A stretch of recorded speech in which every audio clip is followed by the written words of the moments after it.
আসসালামু আলাইকুম বন্ধুরা, আশা করি সবাই ভালো আছো।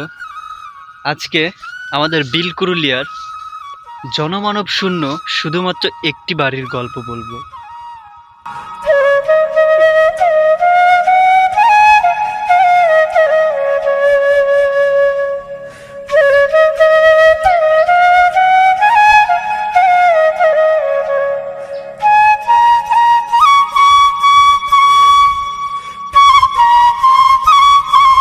আসসালামু আলাইকুম বন্ধুরা, আশা করি সবাই ভালো আছো। আজকে আমাদের বিলকুরুলিয়ার জনমানব শূন্য শুধুমাত্র একটি বাড়ির গল্প বলবো, যা বর্ষার সময় বাড়ির চারিপাশ দিয়ে পানি থাকে, শুকনো মৌসুমে শুকনা থাকে পুরো বিলটাই। তো সেই বাড়ির লোকজন কিভাবে বর্ষার সময় যাতায়াত করে, তাদের কষ্ট দুর্ভোগ, এই জিনিসটাই আমি একটু তুলে ধরবো বা বলবো। প্রচণ্ড রোদ, আমার চোখ মুখ একদম কালো হয়ে গেছে। এই যে সেই একটি বাড়ি, ওই বাড়িটা, তার চারিপাশে কোনো বাড়িঘর নেই, অনেক দূরে দূরে। ওইদিকে হচ্ছে কাথুলি, আর আমার পিছনে লাউতিয়া, অনেকটা দূরে। মানে এই বাড়িটা হচ্ছে মাঝখানে পড়ে গেছে, যার দুই সাইডে কোনো বাড়ি নেই। তারা কিভাবে থাকে, কিভাবে কি করে, সেটাই বলার চেষ্টা করব।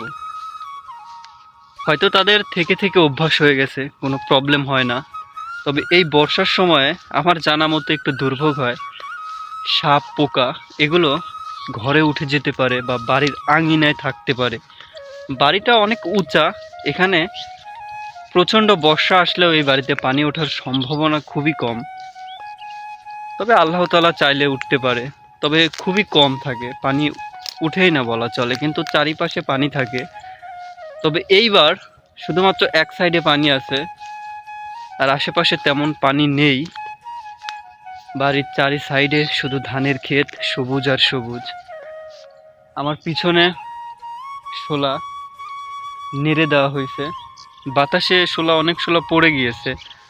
পানি এত দূর চলে আসছিল, এই যে শোলা যে রাস্তায় দেওয়া আছে, এই রাস্তায় পানি ছিল, কমে গেছে। অন্য অন্য বার তো আমার পিছনে যে বাড়িটা, ওই বাড়ির চারিপাশ দিয়ে ভরপুর পানি থাকে। তারা নৌকা ছাড়া চলাচল করতে পারে না বর্ষার সময়। আর এইদিকে একটু দেখাই আমি, ওই যে দূরে একটা ঘর দেখা যাচ্ছে, ওইটা একটা মেশিন ঘর। ওইখানে পুকুর কাটা হয়েছে, ওই পুকুরে অনেক মানুষ মাছ মারে এই বর্ষার সময়, এখনো মারতেছে দেখা যাচ্ছে। বর্ষার সময় আসলে জীবনগুলো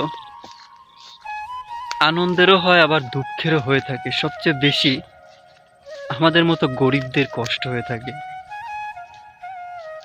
এই যে পানি, আমি এখানে দাঁড়িয়ে আছি, তার নিচেই পানি, তার মানে ওই বাড়ির নিচ দিয়েই পানি। প্রচুর সাপ আছে আমাদের এই বিলে, বিভিন্ন নদ নদী থেকে এই সাপগুলো এই বিলে চলে আসে। এবং এই বাড়িতে আমার জানা মতে প্রচুর সাপ ওঠে, এদের মুরগি হাঁস এগুলো মেরে ফেলে। আমি এই বাড়ির ছেলের থেকে শুনেছিলাম অনেক আগে। তবে এদের থেকে থেকে অভ্যাস। এই যে বাড়িটা গাছপালা দিয়ে একদম ঢেকে গেছে। তো বাড়ির সামনে গিয়ে কথা হচ্ছে, অনেকটা কষ্টে এই বাড়ির পাড়ে চলে আসছে। প্রচণ্ড জঙ্গল, জানি না সাপ খোপ আছে কিনা। এই যে অনেকটা উঁচু, এই বাড়ির পাড়ে চলে আসছি।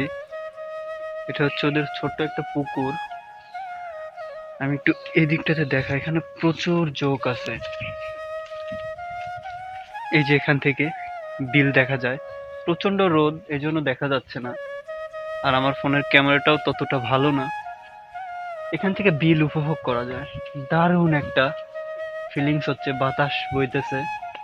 শুধুমাত্র একটি বাড়ি, একটি বাড়ির গল্প।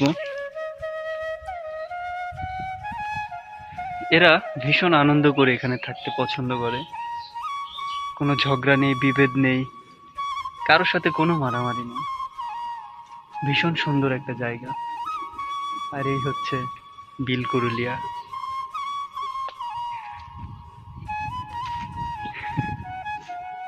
যারা প্রকৃতি ভীষণ ভালোবাসো তারা আসতে পারো এখানে, এই একটি বাড়ি ভ্রমণ করে যেতে পারো।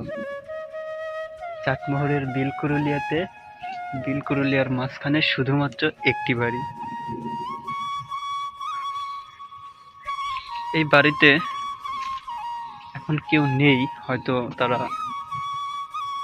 উপরে গেছে, বাজারে টাজারে গেছে। তারা দিনে ৩-৪ বার এখান থেকে শুকনায় যায়, মানে রাস্তায় যায় বিভিন্ন ধরনের কাজ করার জন্য। এই কাদা মারিয়ে দিনে ৩-৪ বার, আর আমরা তো কাদায় নামতেই চাই না। তো যাই হোক, প্রচন্ড বর্ষা হলে এদিক দিয়ে প্রচুর পানি থাকে, নৌকা নিয়ে চলাচল করে তারা। তো এইটুকু বলার ছিল। এবারের ছেলেমেয়েরা আবার স্কুলে পড়াশোনাও করে, তাদের এই বর্ষার দিনে ভীষণ কষ্ট হয়ে যায় সকালবেলা রেডি হয়ে স্কুলে যাওয়া, এই ক্যাদো মারিয়ে, কাদা মারিয়ে। তো যাই হোক, ভালো থাকো, সুস্থ থাকো। দেখা হবে নতুন কোনো ভিডিওতে, নতুন কোনো ইন্টারেস্টিং গল্প নিয়ে, বা যে কোনো জায়গা থেকে আবার দেখা হবে। আসসালামু আলাইকুম।